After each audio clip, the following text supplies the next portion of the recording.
You know, few terms lay bare the generation gap in our society like the two words spring break. For millions, those words inspire giddy visions of tan cream and beer bongs and coming-of-age liberty all set to a techno beat. And for their parents, well, those wistful memories can quickly turn to horror just by imagining their precious baby doing shots at a foam party in Mexico. So with Spring Break 2013 upon us, ABC's Juju Chang goes in search of a reality check. It's the annual pilgrimage. Millions of spring breakers migrating to beaches all over the world. Videos all over YouTube show the party is fueled by booze, bikinis, and sex.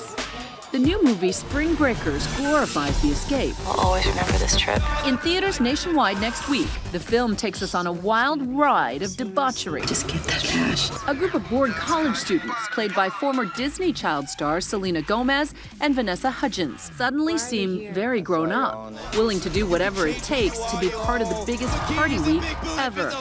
Spring break forever, bitches. And nothing is rated PG. But critics argue, although the film is purposefully raunchy and going for shock value, the show and tell isn't too far from reality. Spring break is often the springboard into habitual partying for teens, and it can turn deadly. Just last week, 20-year-old Kyle Lamb was found unconscious in Panama City Beach after a reported day of drinking. His friends weren't able to revive him. Get out of the fast lane!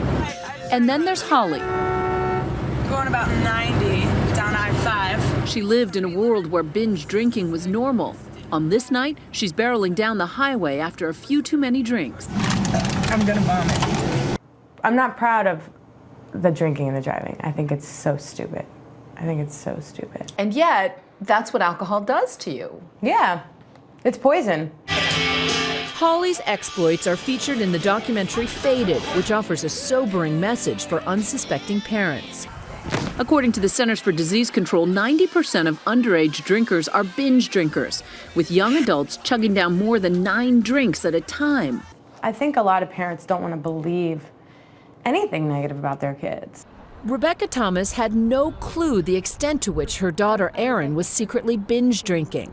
One night she wound up at a party with older boys she didn't know that well. So I thought, I'll just take a couple drinks. I'll relax, I'll get to know these people. But then that turned into, I'll take another shot and I'll take another shot of this. So how many drinks do you think you consumed that evening? About 4 beers and I want to say 10 to 13 shots. 10 to 13 shots on top of that? Yes. How did you stay conscious? I didn't. Rebecca, as you're sitting here listening to this, 14 drinks?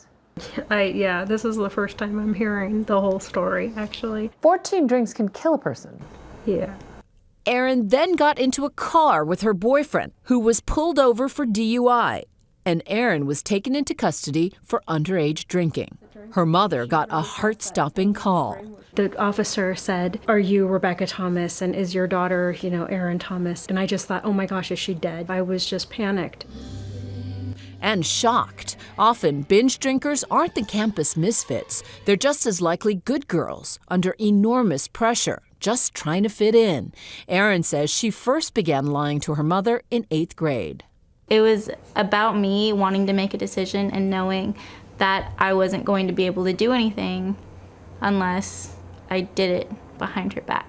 You wanted control. Yes. Often, underage bingers secretly pre-game, pounding stomach-turning quantities of alcohol before the school dance or the big game, where alcohol is strictly banned. Shotgunning 5 beers over a couple hours could be pretty common. Little kids, they don't even like the taste of alcohol. No, They're just hate it. They're just chugging it. Disgusting. And you're encouraging each other. You're sitting there going, it's okay, just do it, just fast, just here, and telling each other tips on how to drink it faster so you don't taste it. For girls, alcohol has the added danger of giving them courage to act out sexually and then providing an excuse for the risky behavior the morning after. 80% of teenage pregnancies happen when the girl is drunk. Does that surprise you, that stat? No, that doesn't surprise me. Why? When the girls are drunk and the guy starts to push it to that limit, the alcohol gave you the liquid courage to start, but not to stop. Looking back, Holly says perhaps the best prevention is helping a young girl beat back her escalating insecurities. What do you say to the 14-year-old you? I tell her that she's beautiful and she's capable of doing whatever she wants to do, and I don't think I knew that. You don't need that alcohol. Yeah. Without... I could be cool without it. Something these spring breakers may need to hear during these few weeks in March when alcohol reigns supreme. For Nightline, I'm Juju Chang in Portland, Oregon.